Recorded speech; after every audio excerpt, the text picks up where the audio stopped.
Morning all of you, my name is Nishkarsh Goyal from SKD college Jaipur. और आज हम इसी 23 फ्लोर्स की बिल्डिंग जो हमने पहले बनाई थी उसमें सिस्मिक लोड अप्लाई करेंगे और उसमें चेंजेस देखेंगे। सबसे पहले हमें सिस्मिक लोड को डिफाइन करना होगा, तो सबसे पहले डिफाइन हो जाए लोड पैटर्न्स, और जिस तरीके से हमने विंड लोड डिफाइन किया था उसी तरीके से सिस्मिक लोड को भी डिफाइन कर दें। सबसे पहले लोड का नेम डाल दें, सिस्मिक टाइप सिस्मिक, और इसका जो कोड होता है वो होता है IS 1893/2002। उस पर कर दें ऐड न्यू लोड और उस पर क्लिक कर दें। अब हमें इसकी कुछ प्रॉपर्टीज़ को चेंज करना होगा, तो उसके लिए वापस डिफाइन पे जाएं, लोड पैटर्न्स, सिस्मिक को क्लिक करें, मॉडिफाई लेटर लोड। सबसे पहले तो आप देखेंगे कि ये कुछ बाय डिफ़ॉल्ट इसमें कुछ खुला है, जैसे कि इसकी प्रॉपर्टीज़ अपन सेट करें तो हम ध्यान रखेंगे कि इसका जो डायरेक्शन होता है वो एक्स और वाई डायरेक्शन में होता है। और आप अपन इसमें एक्सेंट्रिसिटी को भी ऐड कर सकते हैं, लेकिन अभी हम इसे हटाएंगे और इसकी आप वैल्यूज़ डालकर इसे भी चेक कर सकते हैं। सबसे पहले हमें इसके जो जोन फैक्टर है उसके बारे में जानना होगा। तो ये बिल्डिंग जो है वो हम जोन जो है वो बेंगलोर का अप्लाई कर रहे हैं, तो उसके लिए हमें सबसे पहले देखना होगा कि बेंगलोर किस जोन में आता है। तो बेंगलोर जो है वो ब्लू जोन में आता है, तो ब्लू जोन जोन 2 है, ठीक है। तो हमें इसके लिए जोन फैक्टर की वैल्यू निकालनी होगी, जो कि होगी,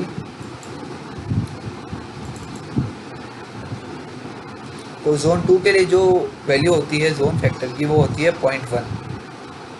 तो हम यहाँ पर 0.1 देख लेंगे। साइड टाइप जो है वो हम सोच रहे हैं, जो टाइप 1 होता है वो रॉक और हार्ड सॉइल के लिए होता है, जो सेकंड होता है वो मीडियम सॉइल के लिए होता है, और जो थर्ड होता है वो सॉफ्ट सॉइल के लिए होता है। तो हम ये अज्यूम कर रहे हैं कि जो बिल्डिंग है वो मीडियम सॉइल पर बन रही है, तो जो साइड टाइप है उसे सेकंड पे डाल देंगे। इम्पोर्टेंस फैक्टर,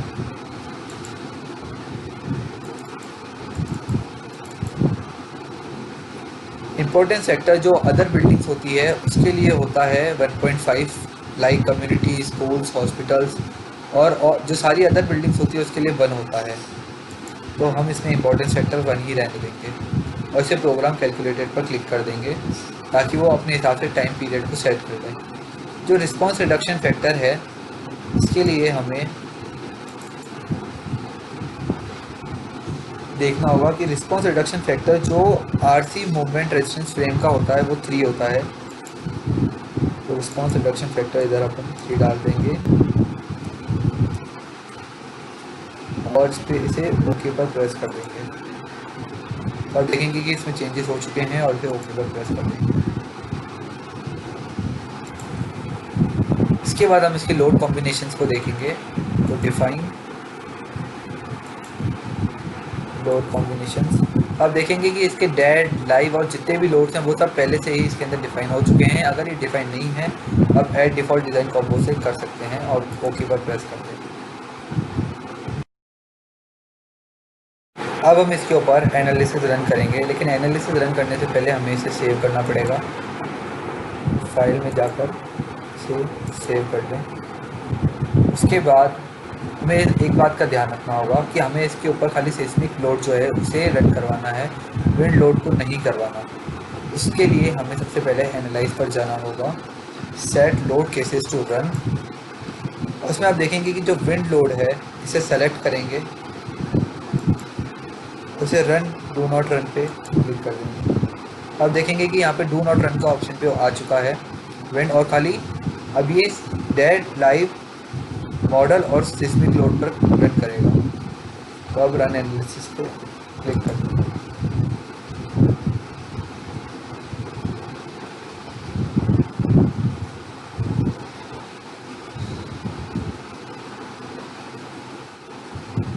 तो आप देखेंगे कि ये एनालिसिस को रन कर रहा है।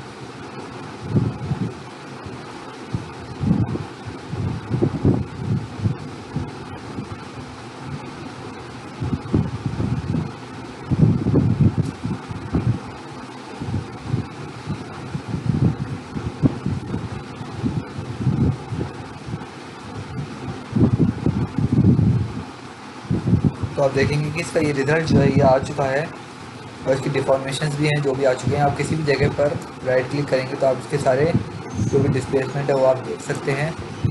उसके बाद आप अगर इसको आगे और करना चाहें चेक, तो आप कॉन्क्रीट फ्रेम पे व्यू डिवाइस प्रेफरेंस पे आप देख लें कि इसका IS कोड 456,000 है और ओके पे प्रेस कर दें।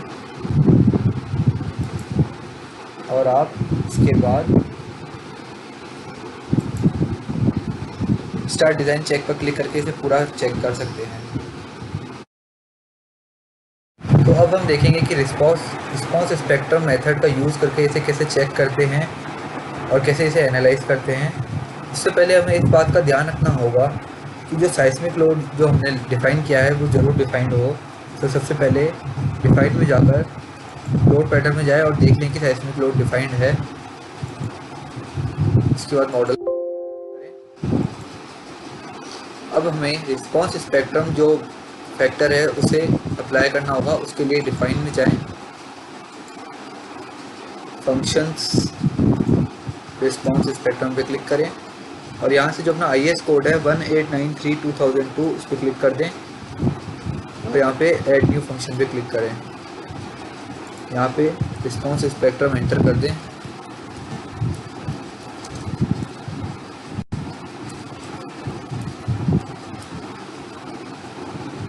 सिस्मिक जोन फैक्टर इज 0.1,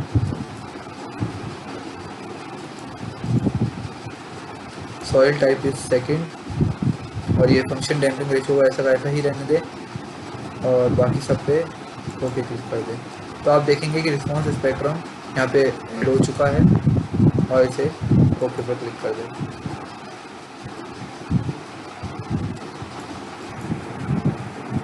अब हम रिस्पॉन्स स्पेक्ट्रम को लोड केसेस में रन करें इससे पहले हमें जो उसके एक्सेलरेशन का जो उसका पैरामीटर है उसे चेक करना होगा। तो ऑप्शन में जाकर डिस्प्ले यूनिट्स में जाएं और यहाँ से आप इसे चेक कर सकते हैं एक्सेलरेशन ट्रांस मिलीमीटर पर सेकेंड स्क्वायर और इसे ओके पर क्लिक कर दें। अब हम डिफाइन में जाके लोड केसेस पर क्लिक करेंगे और यहाँ पर एक नया लोड ऐड कर देंगे।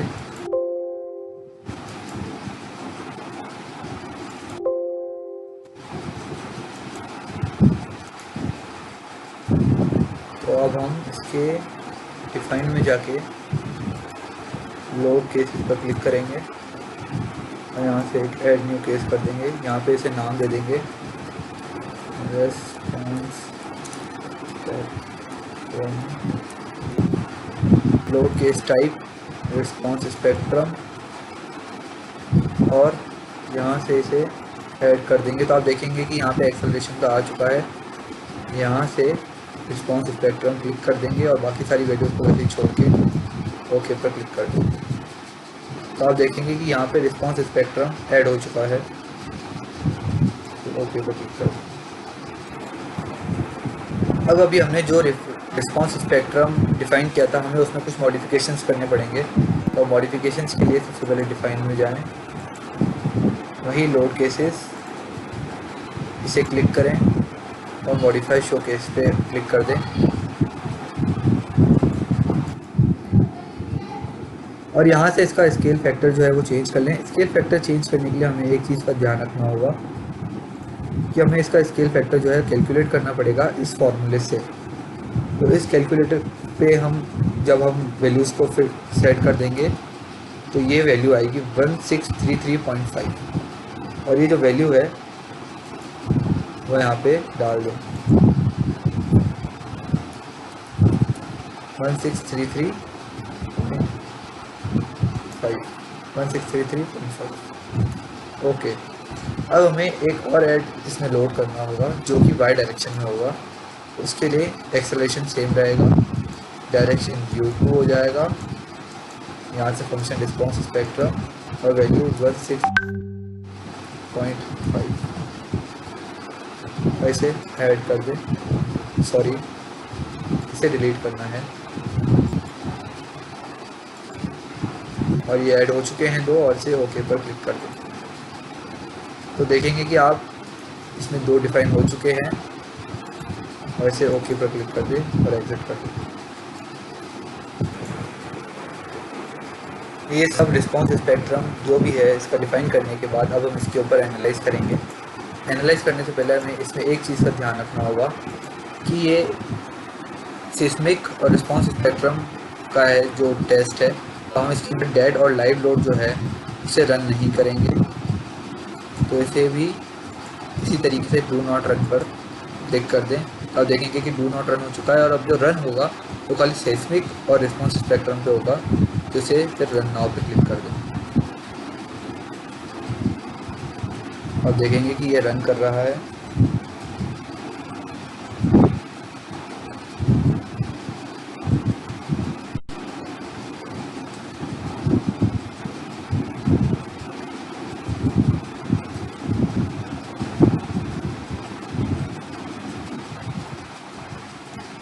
अब देखेंगे कि ये इसका रिज़ल्ट आ चुका है। इसी तरीके से आप यहाँ पे डिज़ाइन चेक भी कर सकते हैं। तो डिज़ाइन चेक के लिए डिज़ाइन में जाके कंक्रीट फ्रेम में स्टार्ट डिज़ाइन चेक पर क्लिक कर दें, और अगर ये कुछ आपका कुछ नोटिफिकेशन से कुछ आते हैं तो कि आपका बिल्डिंग जो चेक है वो सही नहीं है, तो आप इसकी डायमेंशंस बढ़ा सकते हैं और इसे क्लियर कर सकते हैं, और जो फाइल है आप इसे सेव कर दें।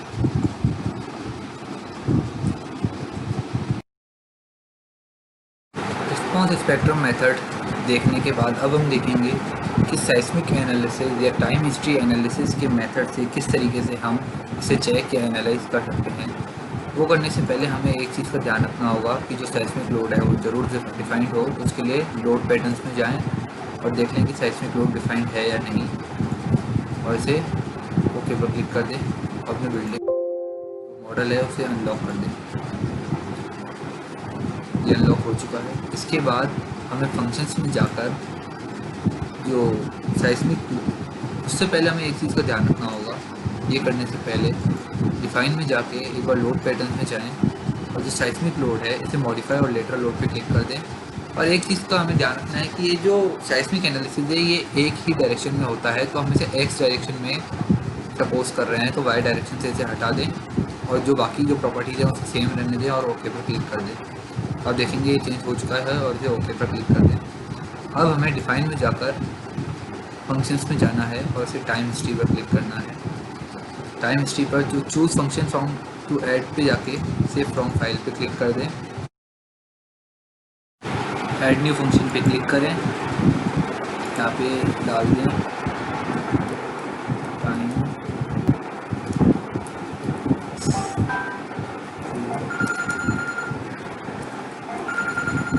हिस्ट्री एनालिसिस, या ब्राउज में जाके जो आपने फाइल अभी डाउनलोड करी होगी टाइम हिस्ट्री डेटा की, उसे ओपन कर दें और देखेंगे कि यहाँ नीचे ग्राफ बन जाएगा। इसी फाइल के हिसाब से यहाँ पे आप जब डालेंगे वैल्यूज़, यहाँ पे 9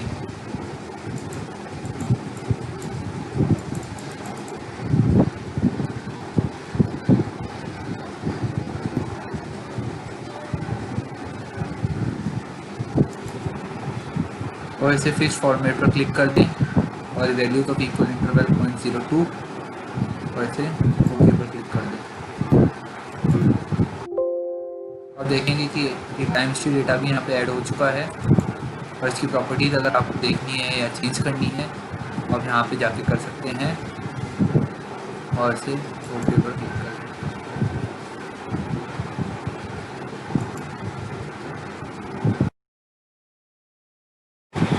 अब हम लोड केसेस के अंदर जाकर जो हमने सेस्मिक लोड को अभी डिफ़ाइन किया है उसे इंसर्ट करेंगे। उससे पहले डिफ़ाइन में जाए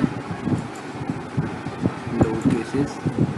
हमें एक चीज़ का ध्यान रखना होगा कि जब साइस्मिक एनालिसिस को या टाइम हिस्ट्री एनालिसिस जब हम रन करते हैं तो हमें रिस्पॉन्स स्पेक्ट्रम की ज़रूरत नहीं होती है। इसे कैंसिल कर दें और इसे डिलीट कर दें और ऐड न्यू फेस पर जाएँ, लोड का नाम लिख दें टाइम हिस्ट्री एनालिसिस। यहाँ पे टाइम हिस्ट्री देख लें, दिस इज टाइम हिस्ट्री। यहाँ से टाइम हिस्ट्री पर क्लिक कर दें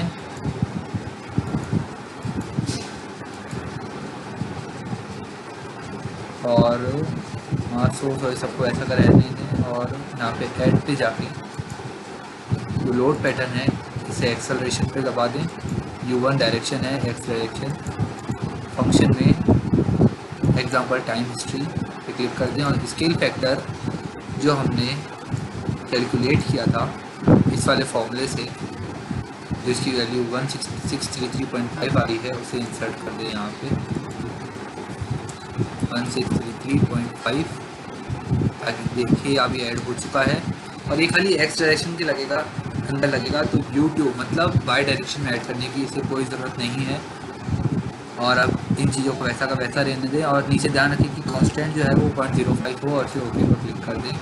आप देखेंगे कि टाइम हिस्ट्री एनालिसिस भी यहाँ पे ऐड हो चुका है और इसे ओके पर क्लिक कर दें।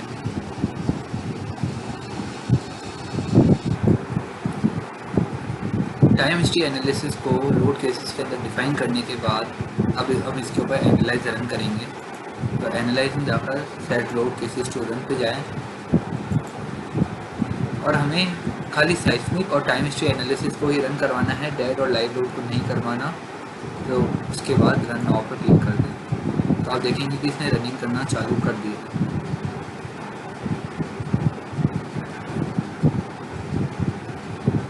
और ये बिल्डिंग मॉडल को एनालाइज कर रहा है।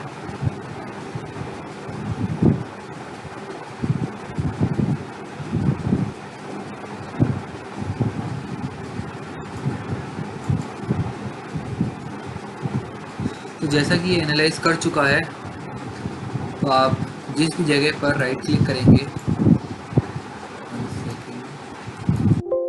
उस जगह का डिस्प्लेसमेंट आपको मिल जाएगा। इसे फर्दर चेक करने के लिए आप डिज़ाइन में जा सकते हैं, कंक्रीट फ्रेम और स्टार्ट डिज़ाइन चेक पर क्लिक कर सकते हैं। अगर आपको इसकी कोई और फोर्सेस या कुछ देखना है तो डिस्प्ले में जाकर आप इसकी फोर्सेस भी यहाँ से देख सकते हैं। फोर्सेस जिसमें आपकी सारी फोर्सेस आ जाएंगी, शेयर फोर्स, बेंडिंग मूवमेंट सब आ जाएगा। अब बात करते हैं इसकी रिपोर्ट की। तो रिपोर्ट के लिए आप रिपोर्ट्स पर जा सकते हैं और समरी रिपोर्ट पर डबल क्लिक कर सकते हैं।